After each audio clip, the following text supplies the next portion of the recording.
आज हम लोग करेंगे रासायनिक समीकरण एवं अभिक्रिया। कुछ क्वेश्चन है। पहला क्वेश्चन, श्वसन। श्वसन किस प्रकार की रासायनिक अभिक्रिया है? पहला ऑप्शन है अपचयन, संयोजन, ऊष्माक्षेपी। श्वसन किस प्रकार की रासायनिक अभिक्रिया है? अपचयन, संयोजन, ऊष्माक्षेपी। श्वसन में क्या किया जाता है? ऊष्मा को क्या कर दिया जाता है? लिया जाता है, इसीलिए इस प्रक्रिया कैसा है? ऊष्माक्षेपी। अभिक्रिया Cu2O H2 Cu H2O किस प्रकार की अभिक्रिया है? आप इस समीकरण में देख पा रहे होंगे कि यहाँ पर ऑक्सीजन का क्या हो रहा है? वियोजन हो रहा है, क्योंकि कॉपर से छूटकर कहाँ चला जा रहा है? जल की तरफ। यानी ये कैसे अभिक्रिया है? विस्थापन अभिक्रिया। एकतल विस्थापन भी इसे बोल सकते हैं, क्योंकि यहाँ पर ऑक्सीजन का ही सिर्फ विस्थापन हो रहा है, हाइड्रोजन का विस्थापन नहीं हो रहा। अगर हाइड्रोजन का विस्थापन इसमें हो जाता तो द्विविस्थापन में ये चला जाता। चलिए अब 3 नंबर क्वेश्चन। समीकरण CaCO3 में ऊष्मा को CaCO3 में अगर ऊष्मा को दिया जाता है, यानी ऊष्मा शोषी है।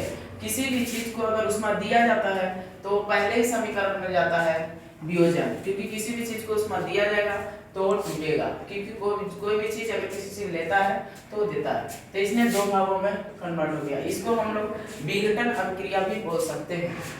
यहाँ पर वियोजन दिया हुआ है, इसीलिए हम लोग इसको वियोजन में करेंगे, क्योंकि ये एक एलिमेंट से डबल एलिमेंट बन जा रहा है, क्योंकि ये वियोजन हो जा रहा है, टूट जा रहा है। इसको हम लोग वियोजन, कभी कभी इसको अपघटन भी बोलते हैं।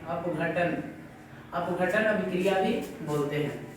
चलिए अब आगे, साग सब्जियों का विघटित होना, यानी साग सब्जी जो सड़ता है, कंपोस्ट बनना, किस प्रकार की अभिक्रिया है? साग सब्जी जब किसी चीज का कंपोस्ट बनता है तो एक कैसी अभिक्रिया होगी? ऊष्माशोषी या ऊष्माक्षेपी या प्रतिस्थापन। कोई भी जब साग सब्जी सड़ता है तो सड़ने में क्या होता है? ऊष्माक्षेपी होता है।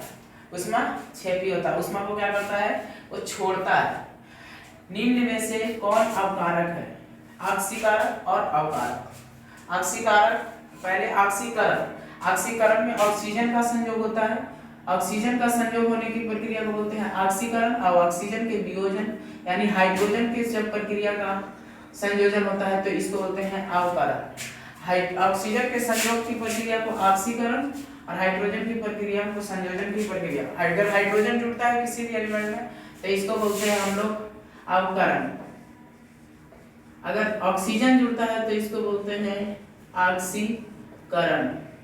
ऑक्सीकरण प्रक्रिया में जब ऑक्सीजन विलयन होता है तो क्या होता है? अवकारक, यानी ये और H2O। CuO2 कॉपर के साथ ऑक्सीजन का संयोजन होता है तो बनता है कॉपर ऑक्साइड। किस प्रकार की रासायनिक अभिक्रिया? उदासीनीकरण हो नहीं सकता, क्योंकि अम्ल क्षार जब मिलते हैं तब उदासीनीकरण बनता है। ऑक्सीकरण क्या होता है? ऑक्सीजन संयोग, यहाँ पर ऑक्सीकरण जा सकता है। अपघटन नहीं होगा, क्योंकि अपघटन उस प्रक्रिया को बोलते हैं जब ऊष्मा को क्या करता है? लेता है, लेने के बाद दो भागों में टूट जाता है। ये है अपघटन अभिक्रिया। अभी हमने किया अपघटन, दो भागों में टूट गया। जब ये अभिक्रिया रिटर्न इसमें आएगा तो इसको बोलते हैं हम लोग संयोजन। यहाँ पर क्या हो रहा है? दो पदार्थ मिलकर एक ही चीज का निर्माण कर रहे हैं, यानी ये संयोजन अभिक्रिया भी आ सकता है। संयोजन अभिक्रिया, अगर ऑप्शन में संयोजन होता तो संयोजन भी हम लोग मार सकते थे। संयोजन अभिक्रिया भी इसे बोला जाता है, क्योंकि यहाँ पर संयोग ले रहा है। ये ऊष्मा को क्या करता है? लेता है। इसे ऊष्माशोषी भी बोलते हैं, ऊष्माक्षेपी नहीं बोलते। ऊष्माक्षेपी यानी ऊष्मा को छोड़ता है।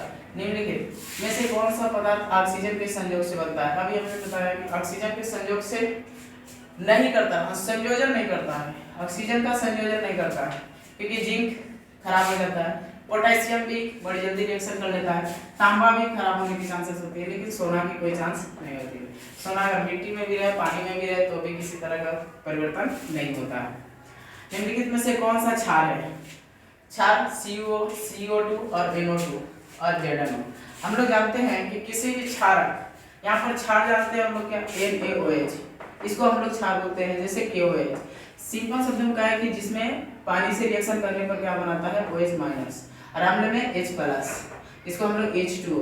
तब तो यहाँ पर देखा जाए तो ये कोई क्षार नहीं होगा, लेकिन एक प्रक्रिया से अगर देखा जाए तो किसी भी चीज का ऑक्साइड जो होता है, ऑक्साइड को ही हम लोग बोलते हैं क्षार। ऑक्साइड को हम लोग बोलते हैं क्षार, यानी जिंक ऑक्साइड या फिर बोल ले कॉपर ऑक्साइड, ये सब जितने भी चीज का ऑक्साइड है, ऑक्साइडेड एरिया भी हमारे आभास, जिसको हम लोग ऑक्साइड को कभी भी हम लोग भस्म जिसको बोलते हैं, जो संक्षेपित भस्म होते हैं वो भी हमारा क्या होते हैं, क्षारक होते हैं।